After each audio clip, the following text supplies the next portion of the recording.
രാഹുൽ മാങ്കൂട്ടത്തിൽ ചെയ്യേണ്ടിയിരുന്നതെന്ത് എന്നുള്ളതിനെക്കുറിച്ചൊന്ന് ചിന്തിക്കണം. അപ്പോൾ അയാൾ ഇന്നലെ കോടതിയിൽ കൊടുത്ത bail application, anticipatory bail move ചെയ്തുകൊണ്ട് കൊടുത്തേക്കുന്ന ആപ്ലിക്കേഷൻ, അതിനകത്ത് വിവരങ്ങളൊക്കെ, ബെയിൽ ആപ്ലിക്കേഷനിലെ വിവരങ്ങളൊക്കെ മാധ്യമങ്ങൾ റിപ്പോർട്ട് ചെയ്തു.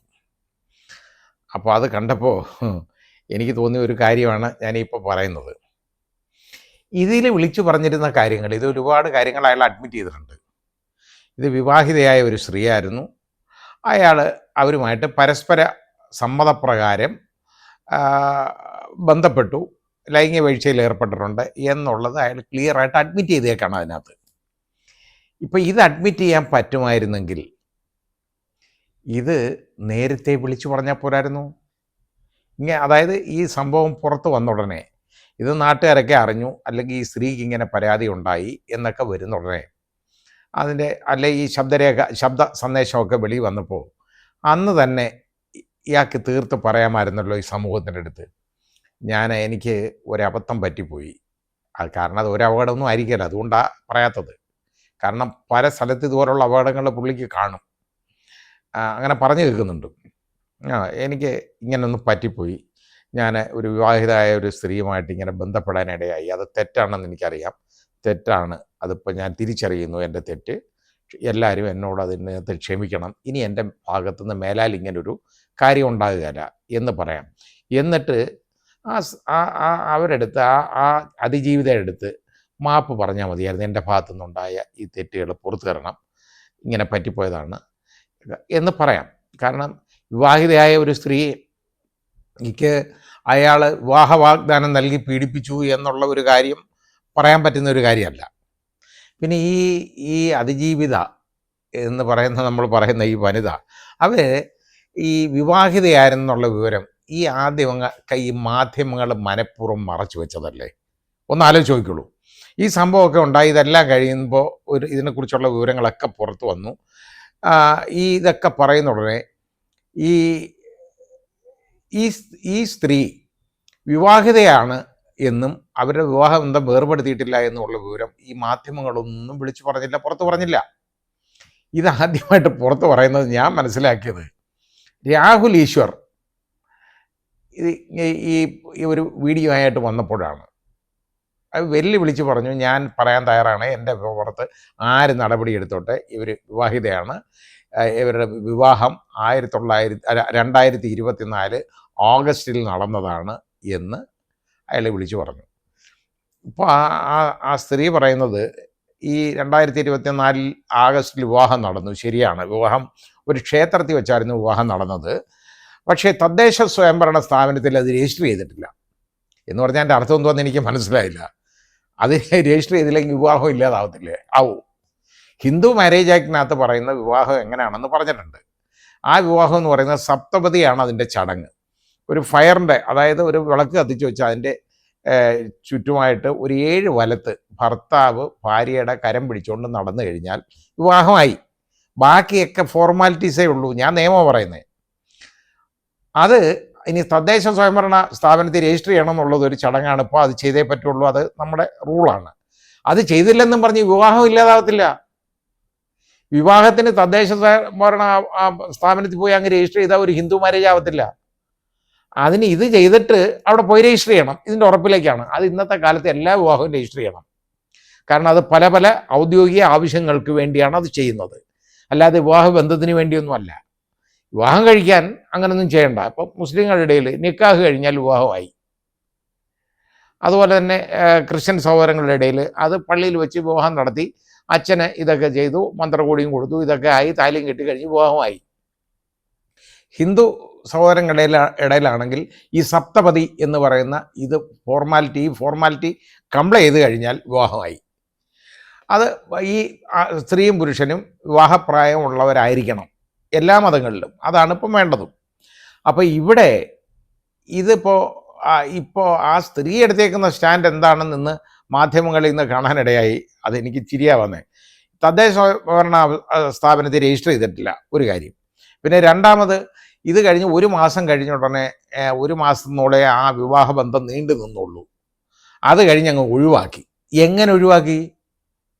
അയാൾ എടുത്ത് പറിച്ചു കളയാൻ പറ്റുമോ? കോടതി പോയി കേസ് കൊടുക്കണം. കേസ് കൊടുത്തിട്ട് വിവാഹമോചനം വാങ്ങണം. അതാ വേണ്ടത്. അത് കല്യാണം കഴിഞ്ഞതിന് ഒരു മാസത്തിനകത്തൊന്നും ഒരു മാസം കഴിഞ്ഞ് കൊടുക്കാൻ പറ്റത്തില്ല. 1 വർഷം കാത്തിരിക്കണം. അപ്പോൾ അത് കഴിഞ്ഞേ വിവാഹമോചനത്തിന് കേസ് കൊടുക്കാൻ പോലും പറ്റുള്ളൂ. അപ്പോൾ ഇത് വിവാഹമോചനത്തിന് കേസും കൊടുത്തിട്ടില്ല, വിവാഹമോചനം നടന്നതിൻ്റെ ഒരു തെളിവുമില്ല.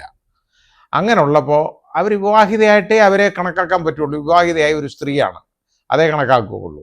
പക്ഷെ ഞാൻ പറഞ്ഞുകൊണ്ട് വന്നത് എന്താ അറിയുമോ, ഈ രാഹുൽ മാങ്കൂട്ടത്തിൽ ഈ കേസിനകത്ത് ഇവിടെ അയാൾ ജാമ്യാപേക്ഷയ്ക്കകത്ത് ഇത് വിളിച്ചു പറഞ്ഞ സ്ഥിതിക്ക് ഈ സത്യം ഇയാൾക്ക് പറഞ്ഞാൽ പോരായിരുന്നു ആദ്യം? അത് അയാൾ പറയണമായിരുന്നു. അതാണ് അയാളുടെ തെറ്റ്. പിന്നെ പല ആളുകളും ചോദിച്ചിട്ടുണ്ട്, ഞാൻ നേരത്തെ പറഞ്ഞ വീഡിയോയ്ക്ക് ഇല്ല ഓരോ കമൻ്റായിട്ട് ചോദിച്ചേക്കുന്നതിനകത്ത് ഇയാളെ ഞാൻ വൃത്തികെട്ടവനെന്ന് പറഞ്ഞു, എന്താണെന്ന് ചോദിച്ചു. അതിൻ്റെ കാര്യം കൂടെ പറയാം. ഇയാൾ വൃത്തികെട്ടവനെന്ന് ഇപ്പോഴും ഞാൻ പറയാം. കാരണം എന്താണെന്നറിയോ? അതിന് കാരണമുണ്ട്, വെറുതെ അല്ല. ഈ അലിഗേഷൻ വന്നു, ഇങ്ങനെ ഈ ശബ്ദ സന്ദേശം വന്നു, ഇയാളുടെ ശബ്ദവും ഇയാളും ആ സ്ത്രീയായിട്ടുള്ള കോൺവെർസേഷനൊക്കെ വെളിയിലേക്ക് വന്നു. ആ വെളിയിലേക്ക് വന്ന സമയത്ത് ഇയാളുടെ അടുത്ത് എല്ലാ പത്രമാധ്യമങ്ങളും ദൃശ്യമാധ്യമങ്ങളും എല്ലാം ഇയാളുടെ അടുത്ത് ചോദിച്ചു, ഇതിങ്ങനെ ഈ ശബ്ദം അതേ അന്വേഷണം നടക്കല്ലേ, അന്വേഷണം വരട്ടെ, അയാളുടെ ശബ്ദമാണോ അല്ലയോ എന്നുള്ളതിന് വേറെ അന്വേഷണം വേണോ അയാൾക്ക് പറയാൻ? ഇതൊന്നിൽ എൻ്റെതാണ്. അതാ ഞാൻ പറഞ്ഞത്. അയാൾ അന്ന് ഇത് വെളിവാക്കണം, എനിക്കിങ്ങനെ ഒരു അപകടം പറ്റിപ്പോയതാണ്, ഞാൻ എല്ലാവരുടെ അടുത്തും അതിന് മാപ്പി ചോദിക്കുകയാണ്, പറ്റിപ്പോയി, ഇനി എൻ്റെ ഭാഗത്തുനിന്ന് ഇങ്ങനെ ഒരു നടപടി ഉണ്ടാകത്തില്ല എന്ന് ഇയാൾക്ക് വീണ് പറയാമായിരുന്നല്ലോ അവിടെ.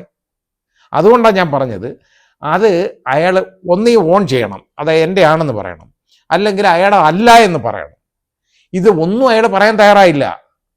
അയാളില്ല അഴകുഴമ്പനായിട്ട് ഇല്ല ചെളി ചവിട്ടുന്നുണ്ടല്ലോ, കാല് പൊതയാതെ വീണ്ടും കാലൂരി അതേപോലെ ചവിട്ടി പറിച്ചുകൊണ്ട് നിൽക്കേണ്ട വല്ല കാര്യമുണ്ടോ? ഒരു കാര്യമില്ലായിരുന്നു. അത് ആദ്യം പറഞ്ഞിരുന്നെങ്കിൽ ഈ കുഴപ്പമില്ല. ഇങ്ങനെ പറയാത്ത, അതായത് ഇതുപോലുള്ള ഒരു ആരോപണം വരുമ്പോൾ അതിന് മറുപടി പറയാൻ ഒന്നുകിൽ ഇത് എൻ്റെതാണ് അല്ലെ എൻ്റെതല്ല എന്ന് പറയാനൊരു ബാധ്യത അയക്കില്ലേ? അത് അന്വേഷണം നടക്കല്ലേ. എന്തോ അന്വേഷണം? അയാൾക്കറിയാൻ വയ്യേ അയാളുടെ ആണോ അങ്ങ് അയാൾക്കറിയാം, അല്ലെങ്കിൽ എൻ്റെ അല്ല എന്ന് പറയണം. അങ്ങനെ പറയാമായിരുന്നു. പക്ഷെ അയാളുടെതാണെന്ന് അയാൾക്കറിയാം, എന്നിട്ട് അയാൾ പറഞ്ഞില്ല. അതുകൊണ്ടാണ് ഞാൻ പറഞ്ഞത്, ഈ മിണ്ടാതെ, അതായത് ഓൺ ചെയ്യുന്നില്ല ഡിസോൺ ചെയ്യാതെ ഇങ്ങനൊരു കാര്യം വരുമ്പോൾ അതിനകത്ത് ഉരുണ്ട് കളിക്കുക എന്ന് പറയുമ്പോൾ അത് വൃത്തികെട്ടവരുടെ ലക്ഷണമാണ്. അതാണ് കാര്യം. പിന്നെ മൂക്കാതെ പഴുത്തെന്ന് പറഞ്ഞതിനെക്കുറിച്ച് പറഞ്ഞുതരാം. അതിന് ഉദാഹരണങ്ങളുണ്ട്. ഇപ്പോൾ വിൻസെൻ്റ് എന്ന് പറയുന്ന ഒരു MLA ഉണ്ടല്ലോ, കോൺഗ്രസിൻ്റെ MLA ആണ്, സിറ്റിംഗ് MLA ആണ്. അയാൾ ഇപ്പോഴും MLA ആയിട്ട് തുടരുന്നുണ്ട്. അയാൾക്കെതിരെ ഇതേപോലെ ഗുരുതരമായ ഒരു ലൈംഗിക ആരോപണം വന്നു. അദ്ദേഹം ഒന്നും അതിനെക്കുറിച്ച് പ്രതികരിക്കാനോ ആ സ്ത്രീയെ തെറി പറയാനോ അല്ലെങ്കിൽ അവരെ ആക്ഷേപിക്കാനോ സോഷ്യൽ മീഡിയ മൂലം ആക്ഷേപിക്കാനോ ഒന്നും ശ്രമിച്ചില്ല. ഒന്നും അനങ്ങാതിരുന്നിട്ട് അത് പക്വതയുള്ള ഒരു നേതാവ് കാണിച്ച പരിപാടിയാണ് ഞാനീ പറയുന്നത്. അനങ്ങാതിരുന്നിട്ട് അടുത്ത ഇലക്ഷന് മത്സരിച്ചു. ഈ ആരോപണങ്ങൾ നിലനിൽക്കെ തന്നെ നിയമസഭയിലേക്ക് വീണ്ടും തിരഞ്ഞെടുക്കപ്പെട്ടു 2ാമത്തെ ടേമിൽ. അപ്പോൾ ഇതൊന്ന് തിരിച്ചറിയണം. അതുകൊണ്ടാണ് ഞാൻ പറഞ്ഞത്, ഇയാളെ ഒന്നിലങ്ങും മിണ്ടാതിരുന്നാൽ മതിയായിരുന്നു. അല്ലെങ്കിൽ അയാൾ ഈ ഇന്നത്തെ കാലത്ത് മാധ്യമങ്ങളിൽ നിന്ന് ഒളിച്ചോടാനൊന്നും പറ്റത്തില്ല.